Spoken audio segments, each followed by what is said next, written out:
Hello viewers, welcome to Aparna super kitchen. இன்னைக்கு நம்ம சேனல்ல ரொம்ப சூப்பரான தித்திக்கும் பால்கோவா ஸ்வீட் இன்ஸ்டன்டா உடனே எப்படி செய்யணும்னு பார்க்க போறோங்க. வீடியோக்குள்ள போலாம். அதுக்கு முன்னாடி நம்மளோட சேனல் சப்ஸ்கிரைப் பண்ணாதவங்க மறக்காம கிழக்கு சப்ஸ்கிரைப் பட்டன் கிளிக் பண்ணிக்கோங்க. கூடவே பக்கத்துக்கு பெல் ஐக்கானை பிரஸ் பண்ணிக்கோங்க. ஃப்ரெண்ட்ஸ், வாங்க நம்ம வீடியோக்குள்ள போலாம். ஒரு கடாய் எடுத்துக்கோங்க. கடாய் சூடானதுக்கப்புறம் 2 டீஸ்பூன் நெய் இல்லைன்னா பட்டர் சேர்த்துக்கோங்க.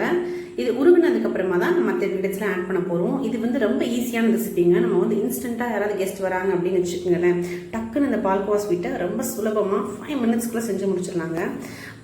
அதுக்கப்புறமா இதில் 1/4 கப் அளவுக்கு பால் சேர்க்கணும். பால் சேர்த்துட்டு நல்லா கலந்து விட்டுக்கோங்க. இப்போ பால் சேர்த்ததுக்கப்புறமா நம்ம அதே கப்பில் மெஷர் பண்ணி ஒரு 1/2 கப் அளவுக்கு பால் பவுடர் சேர்த்துக்கலாம்.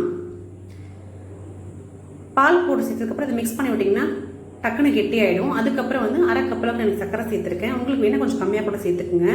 சர்க்கரையில் இருக்க தண்ணி இறங்க இறங்க இந்த மாதிரி நமக்கு தண்ணி ஆகிடும். அதுக்கடுத்து ஒரு 2 to 3 மினிட்ஸ்லேயே பார்த்தீங்கன்னா மீடியம் ஃப்ளேமில் வச்சிங்கன்னா நல்லா திக்காக ஆரம்பிச்சிடும். பாருங்கள், தண்ணிலாம் எவ்வளோ நல்லா இறுக்கிட்டு இருக்குன்னு சொல்லிட்டு நமக்கு இது ரொம்பவே சீக்கிரமாக ரெடி ஆகிடுங்க. அவ்வளோ டேஸ்ட்டாகவும் இருக்கும். நமக்கு நார்மலாக ரெடி பண்ணுறதுக்கும் இந்த மாதிரி இன்ஸ்டன்ட் ரெடி பண்ணுறதுக்கும் எந்த டிஃப்ரென்ஸுமே தெரியாது. டேஸ்ட்டில் எந்த குறையும் நமக்கு இருக்காது. பாருங்கள், நல்லா திக்காக ஆரம்பிச்சிருச்சு.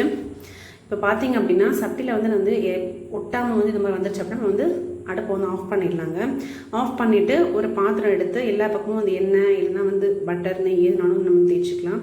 தேய்ச்சி நம்ம ட்ரான்ஸ்ஃபர் பண்ணிடலாம். ட்ரான்ஸ்ஃபர் பண்ணிவிட்டு இது நல்லா ஆற விட்டுருங்க. நான் பட்டர் தான் தேய்ச்சிருக்கேன் இன்றைக்கி. இப்போ ட்ரான்ஸ்ஃபர் பண்ணதுக்கப்புறமா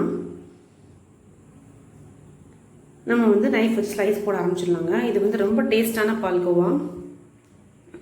பாருங்கள், கலர் எவ்வளோ நல்லா சேஞ்ச் ஆகிருக்குன்னு சொல்லிட்டு நமக்கு ஸ்டார்டிங் ஒயிட் கலரில் இருந்துச்சு. இப்போ நல்லா ப்ரௌனிஷ் கலர் சூப்பராக மாறிடுச்சு. இது நல்லா ஆறினதுக்கப்புறமா இதில் ஸ்லைஸ் போட்டுருங்க. ரொம்ப டேஸ்ட்டாக இருக்குங்க. கண்டிப்பாக நீங்களும் ரெசிபி மறக்காமல் உங்கள் வீட்டில் ட்ரை பண்ணி பாருங்கள். உங்கள் கெஸ்ட்டுக்கு வீட்டில் இருக்கவங்களாம் செஞ்சு கொடுங்க.